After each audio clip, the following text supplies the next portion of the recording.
Hey, it's Tim Patterson. Trade Show Guy Monday Morning Coffee is afoot, and I think I have what I consider to be a very interesting conversation that I had. Here's the deal. If you've never seen this show before, let me tell you just a little bit about you. My name's Tim Patterson. I own a company called TradeshowGuy Exhibits. I've got a couple of books out, including this one, which is Trade Shows, Superheroes, and Exhibiting Zombies. We're going to dig into this in just a little bit, but I'm in Salem, Oregon, and I do this podcast / video blog once a week, posts every Monday. It's been doing it for like over a year and a half now, so we've got up to about, 75 or 80 episodes. I don't keep track of them as far as the numbers like some podcasters do, but it's a lot of fun. Sometimes I have a guest, probably more often than not. Today, I got a chance to talk to Mary Lou Burton. Her company's Bella Vista Events. For years, I've known of her. I've only run into her once or twice. Her company did a show called Bravo Events for the wedding and event industry for years, like 20 or 30 years it seems like. I think she talks about that a little bit in this interview. In Portland. That kind of ran its course. She's now doing events for the cannabis industry. Cannabis has been legal since 2015. It's been 3 years now since it became legal for recreational use in Oregon. Other states have followed suit. Oregon was not the first. I believe Colorado was one of the first. California just came on board. Washington was before Oregon. And it's created an interesting situation and dynamic in the industry because they can now promote it legally. They can do events and trade shows, and there are a number of events and trade shows, and Mary Lou's company does one called the Cannabis Collaborative Conference, which I've been to a number of times, and I'm planning to exhibit at that conference because there's a B2B show, and it happens in Portland in January, and we'll be in booth 420. There's some sort of cannabis reference there, I think. But we'll have a lot of fun with it in January, and it's not only for the cannabis industry, it's for all support companies, and so there's marketing companies and things like that show up to help support the industry. I like to see the industry grow, and so that's why we're going to do the show. And so I got a hold of Mary Lou, and we sat down, and it was a rather interesting and somewhat lengthy conversation, a little longer than what I typically do on this show, but very worthwhile. So take a look and let us know what you think, and enjoy. I am happy to welcome Mary Lou Burton to Trade Show Guy Monday Morning Coffee. Good day to you, Mary Lou. How are you doing? I'm doing great. How are you doing? I'm doing great. Now, our paths crossed a long time ago, although we don't really know each other. I was with a company here in Salem called Interpretive Exhibits, and we used to go to your show, Bravo, with the exclamation point, as I recall, Bravo, yes. Exclamation point, which was all about the events and weddings and hotels and all that industry. And you did that for decades, didn't you? Tell me about that. Over 30 years. And wow. How I got started there is I planned my own wedding for 500 Italians. And this was in the day of Yellow Pages. Right. And I found that planning my own wedding, I could not find legitimate resources. How do I know that this is a good company? Finding different kinds of venues. So I came up with the idea of doing a resource guide, and with the specific information that was needed rather than just a bunch of glossy ads. At that point, there were only really magazines out there. So built that company, and literally our mission there was to unite the wedding and event industry, the hospitality, and connect them with the target market. So the Bravo live show that you were talking about was actually bringing together planners. Like, it was just a big party with venues and caterers, and so people from Nike would go through the show and plan all their corporate events in one afternoon.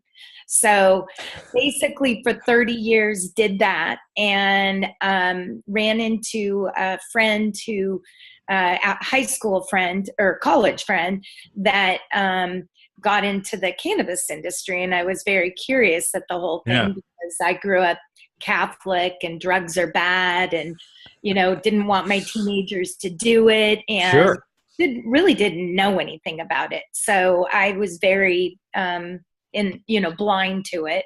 Right. And so basically they were in Washington, and a tier 3 up in Washington. And they jumped through so many hurdles and so many problems with the rules and regs. Very smart women, came from, tech industry, Fisher Scientific, Microsoft, and thought, oh, we'll get into this business. Right. Yeah. Well, after $2 million in investment, basically the company is phasing down now. Right. And so my friends basically said, hey, Oregon's going to go legal in 2015. You should take what you've done with Bravo and apply it to this industry.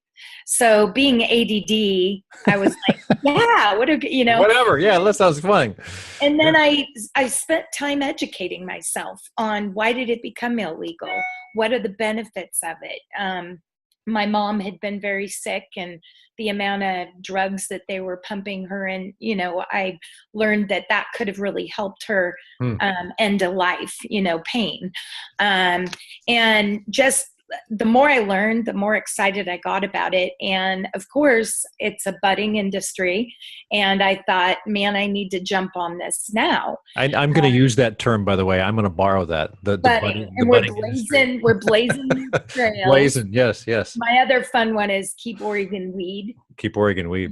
Oregon was green before green was legal. Right. So. Well, let's circle back a little bit, because I think Colorado was the first state to legalize recreational marijuana, 2012, maybe something around there. I think so. And so it was interesting to watch them grapple with all the stuff that came up. And I think they did deal a lot and learn a lot.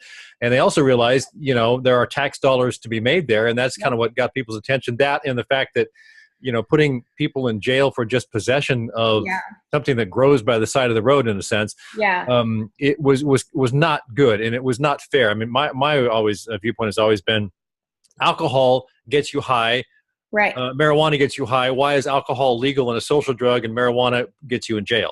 And alcohol killed 80,000. Alcohol kills people. Not only from bad driving and things like that, but the alcoholism itself. From what I've heard, and this is anecdotal, is that no one's ever died from a marijuana overdose. So, there may have been, some, but no, there hasn't. Yeah. So when Oregon legalized this, I don't know that we were the second state, but we were pretty close. Third, Washington was Washington was first. That's right. Yeah. So we did, and then California is now legal. Canada just announced. So obviously Oregon's been grappling with this now. July it'll be 3 years now. Yes. So there's been a lot of hurdles. We created the Cannabis Collaborative Conference. Right. The whole goal of that was to pull together the industry, learn from what the other states did. At our last conference, we had Rick Garza from the LCB, who's creating the rules in Washington, because my goal is that we can learn from what has happened in other states, the good, the bad, although we haven't done a good job at that because of the state of the industry right now. People jumped in. They thought it was the gold rush. Right. They basically, put all this money into it thinking it was like growing a tomato plant. And what I've discovered is that if you don't know about this business and growing, then you shouldn't get in. I'm telling investors that I will hook them up with a really good grower that needs the money in the business sense. So the conference, basically we had 2,500 people. We're working with OLCC. I basically came up with an idea of them videotaping their application process to help this industry, because a lot of people don't want to read a 400-page manual. Then they did seed to sale within our show. We're working with Congressman Blumenauer on the banking situation, which is one of the biggest hurdles. But what happened is a lot of people jumped in. OLCC had unlimited licenses, which basically that is what has really hurt the industry, that there are too many growers. The price of product has, plummeted to where a grower can't grow it and sell it for what it costs to grow it. So there's a lot of issues that are just kind of floating around. You mentioned banking. The OLCC, for people who aren't familiar with Oregon Liquor Control Commission regulates and controls the cannabis industry here in Oregon. There's other things. Obviously, they're plant growing, and they have to track every plant from basically Oh, need to, they got to be tagged and so tracked so that we know it's legal. It can't yes. be transported across state lines. Nope. You can't sell Oregon cannabis in Washington, for instance. Right. And I think that once, and it'll have to happen, I think, is when the federal government finally says it's legal, takes it off Schedule C or 1 or whatever they call that, Yeah. that will change everything. But and allow banks to get involved without being scared of losing charters and things like that. CBD, is it CBD or CDB? I can never remember. CBD. CBD Yeah. is kind of a non-THC version of that, which a lot of people are growing, and that. I mean, in edibles, there are just so many things that are going on in the industry, and I can see why it attracts people. But you're right; it's not an easy dollar, No. especially when so many people came in. And a year ago, here in town, we had our SED course, kind of like a Chamber of Commerce down here. They talked about real estate, and one of the retail guys in the panel talked about how a year ago everyone was just snapping up every real retail space to put a cannabis spot in there. Didn't come up this year at all because all those spots are taken, and now people are kind of like, oh well, I might want to sell my company now because the prices are so low. So it's growing through growing phase. OLCC just June 15th came out with basically they're halting license. Right. So what that's doing is increasing the value of those licenses that are existing. And as a part of the conference and what we've done, I've become kind of the Angie's List. We call it Cannabis Connect. And so I have about 20 retail stores that want to sell. And I've got a ton of investors that basically want to buy up as many as they can. Now, the hard part about that is I feel bad for the mom and pops. Because they've, done the work, put the money in. But what I'm trying to explain to them now is that they won't be able to compete with these chains that can amortize marketing and get product for cheaper. So what I'm trying to help these stores with is, listen, getting bought out will help recover your investment. It's a hard industry. Right. A lot of people are like, we didn't anticipate, all the different obstacles.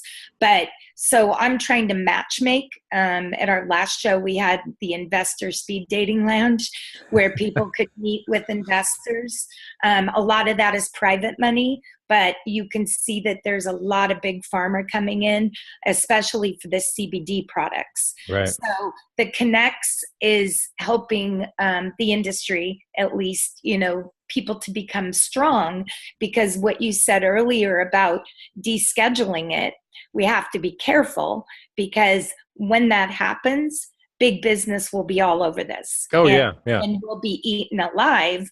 And instead of building a company that you can be bought out, instead you have an idea or a product that a big pharma will say, oh my God, I want to bring that on. So we're also working with companies to help them license their product or service in another state, because it's difficult for them to completely set up a new operation in another state. They can work under somebody else's license. So that'll be a big emphasis on our next show that we do.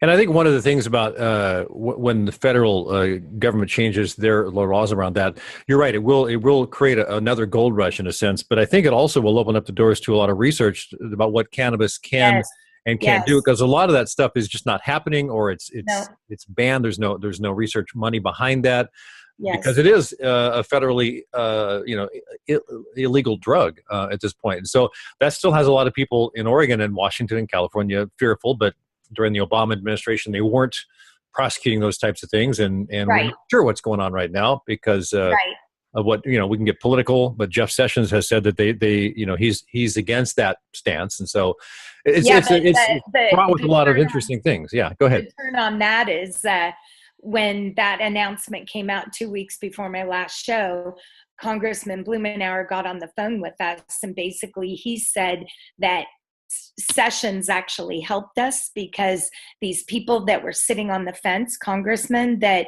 weren't voting one way or another, that he felt it will galvanize support, that they want to support this. 70% of the population voted for this. And if they go against what the people want, we're living in a crazy political world right now. I can't even Yeah.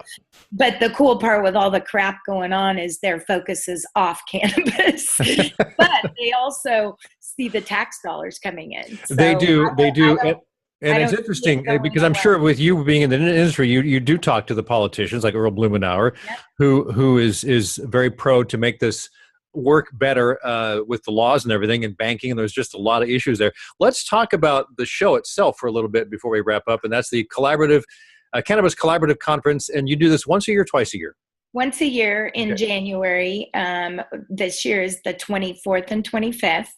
And basically, we had over 70 speakers Yeah. and 33 sessions, basically dealing with all the hurdles and obstacles. Okay. One thing that was incredible this year is we had Energy Trust of Oregon come in, and they actually met with growers and showed them how they can save on 25% of their electrical bill. Nice. Because this last show was all about how do we become profitable, matching up ancillary businesses with the producers, processors, having them learn from a CPA what are the write-offs, because 280E, makes it difficult for companies to write off anything within that business.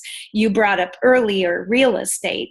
A lot of my new investors want the real estate along with the retail store because there are more write-offs if you own the real estate. And plus you have, good investment there.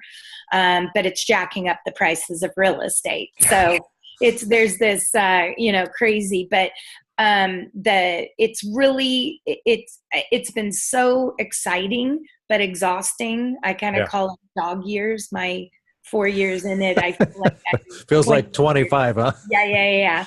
Well, and in California, when they come on, they are on board, aren't they? They are on board. Yeah. So I was reading, I think just this morning, I saw a headline that said that's projected to be in the next, maybe by 2020, a $5 billion industry in California alone. It's humongous. Yeah. So let's talk about a lot of the support businesses you have. You have test labs, you have packagers, you have marketers, you have designers. I mean, and that's one of the reasons I decided that it would be worth going to the show, because I would like to learn more about the industry and support that, and obviously get some clients in that industry, which is why Trade Show Guy exhibits will be there in booth 420, by the way. Nice. You scored on that. I don't know how I did that, but and what you're doing is so critical. I've talked to a lot of my exhibitors who are new businesses, and I tell them that a trade show is only as good as what you put into it. Yep. So it's the display, the presentation, the follow through. So what you're doing is super valuable, because in an industry that's already existing, people typically already have that created. But I always say that presentation is critical. And these ancillary businesses, I consider myself an ancillary business because, and it's because in the gold rush, it's the picks, shovels, and Levi's that made the money. Yes. And we don't have the rules and regs that this industry does. But the whole goal of the trade show is to bring people together, partner, network, help them with, okay, these are the hurdles we've gone through. How can I do it better? Like we had a grower there that basically threw out a lot of F-bombs, but he basically said, people are buying products they don't need. They're spending money where they don't need. And there's situations like last year, I had a grower that had, 10 acres of cannabis. Oh, shoot. Sorry. Was that you? Sorry about that. That's all right. Shoot. Let's see. Had 10 acres of cannabis that basically they didn't test the land and the soil. And so it mixed with the plants and they did not pass testing by just a minute amount before they fixed the testing. So basically they lost a $10 million crop. It was just to see that is so to help people to not make the same mistakes. It seems like Oregon, we learned from Colorado and Washington, but now it's such a new industry. It really is. Yeah. We had a banking panel was Salal and MAPS are the two credit unions that basically explained the hurdles they're having to jump through, because it's really, on a federal level, still not legal. So then we had Earl Blumenauer there to give us state of the industry. OLCC was there doing seed to sale training. So it's an opportunity to bring together the entire industry. We had lawyers doing presentations and product. For the first time, we were able to display product, which was awesome. And a couple of my growers actually sold their entire crop at the show.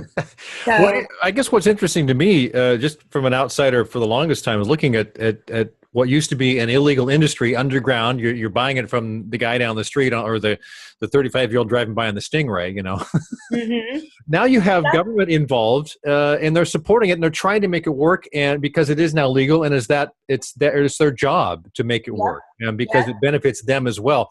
And so that's really interesting to see as well. And a lot of people dig on OLCC, but man, the amount of work they've done, they're very in touch with the industry, which I really appreciate, rather than hiding. Yeah.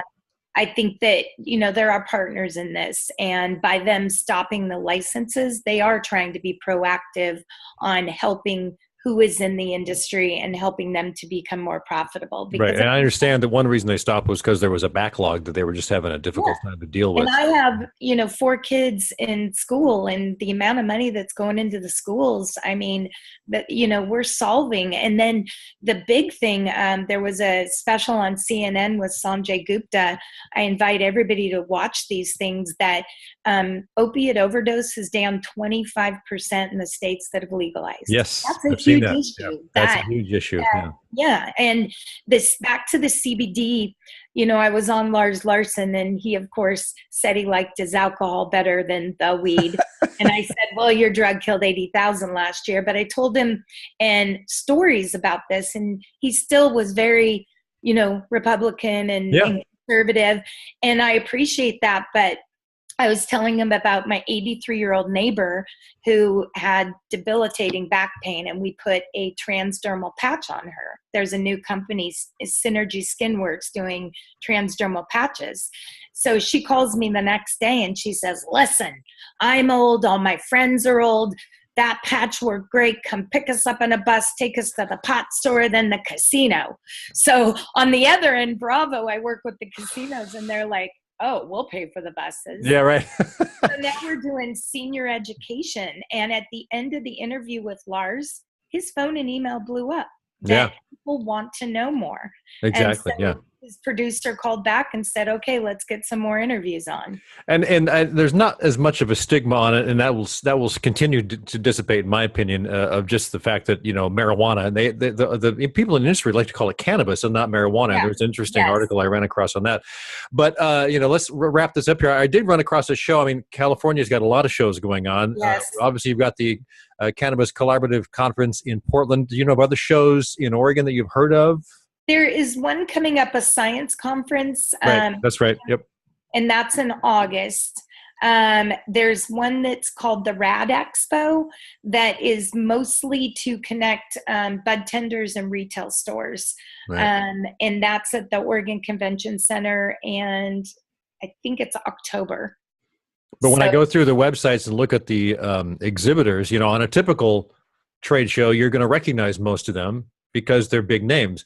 In this industry, you don't know any of the names yet, so I'm still learning. Although there's a lot of big companies, safe companies, security companies that are moving over. But again, when they're a national company, they have to do it under a new division. They do. And that's a big thing I'll leave you on, is protecting yourself in this industry, having an LLC, because it is still very volatile. Yeah, and it is. And changing daily. That's the only thing we can count on. Well, this sounds like something we should talk about every 6 or 8 months, Mary Lou. This is an interesting, changing. So I appreciate your time again. The show is the Cannabis Collaborative Conference. It's in January in Portland. And the website is ccc-con.com. Yes, and it would be great maybe to set up your podcast at the show. I'd love to do that. Oh, we could do that. We could do that. Yeah. All right. Yeah. Thanks again, Mary Lou. More education. Excellent. Appreciate it. Thank you, Tim. Right. I appreciate it. Thank you. Take care. Bye-bye. Thanks again to Mary Lou Burton of Bella Vista Events and the Cannabis Collaborative Conference for joining me on this week's Trade Show Guy Monday Morning Coffee. All right, so a couple things to go before we wrap up the show. I want to share with you a Trade Show Tip of the Week, which comes from this new book of mine. And this is 7 ways to mentally prepare for working a trade show booth. I mean, there's a lot going on there, right? You got hundreds or thousands of people coming by your booth. You've got, dozens, if not hundreds, or sometimes big shows, thousands of competitors that are competing alongside you. So how do you prepare for all that? Well, so this is the list. It's like from the blog, compiled in a book, Trade Show Superheroes and Exhibiting Zombies. Pick it up on Amazon or go to TradeshowSuperheroes.com. So here's what you should do. Number 1, prepare for long days. Yeah, really long days. Even if you're out late at corporate meetings, dinners, or parties, do your best to get a good night's sleep. Very, very important stuff. Number 2, eat well. When we're on the road, we're tempted to grab fast food because it's fast, but eat well. Eat the fruits and nuts and vegetables that you should eat, and try and avoid the high salt, high sugary things. All right. Number 3, keep to routine as much as possible. I like to use this situation where I typically drink decaf coffee, and I've on the road in the past I've gone, well, hey, I'm on the road. I'm a little different situation. I'm going to drink the real stuff. Well, I know what really high decaf does to my body. It makes me jittery, so I've learned over the years to stick with my routine. So whatever your routine is, stick to it. Number 3, realize that it's a marathon, but it's a short marathon. Does that make any sense? I know, kind of counterintuitive, but you're going to be doing this all day long for a few days, 3 or 4 days, depending on the length of the show. And it's easier to keep the event in perspective if you understand that, okay, so it's going to be long days, but it's not going to last all that long. So number 5, be open to good things happening. Every time I attend a show, something good happens. No matter what your attitude is, you just got to be open to good things happening. I think deep down I'm what I call a skeptical optimist. In other words, I don't expect good things to happen, but I think maybe that's kind of a contradiction in terms. but things happen. I am very optimistic about the way things will work out. So prepare. Oh, I've got a bee there. Hang on. Prepare for the best. All right. Number 6, understand that not so good things can also and will also likely happen. It could be, that you show there a longtime client that you've worked with, maybe going somewhere else for business. You might lose a client somehow. Something might happen that you do not want. Someone gets sick. You show up understaffed at the booth. So, be prepared for that as well. And finally, number 7, wear comfortable shoes. You're going to be on your feet a lot. You'll be walking a lot. I think the last time I went to Expo West Natural Products in Anaheim, I have a little Fitbit, and I keep track of the mileage. And typically my daily walks with walking the dog and walking around the house and the office and wherever, 2 to 3 miles. I was putting on 7 to 8 to 10 a day. And so you're going to spend a lot of time on your feet. Not only that, if you're exhibiting, you'll be on your feet a lot anyway. All right, so we have one good thing to finish up. That's how I always finish the show, is with one good thing. Let me check my notes.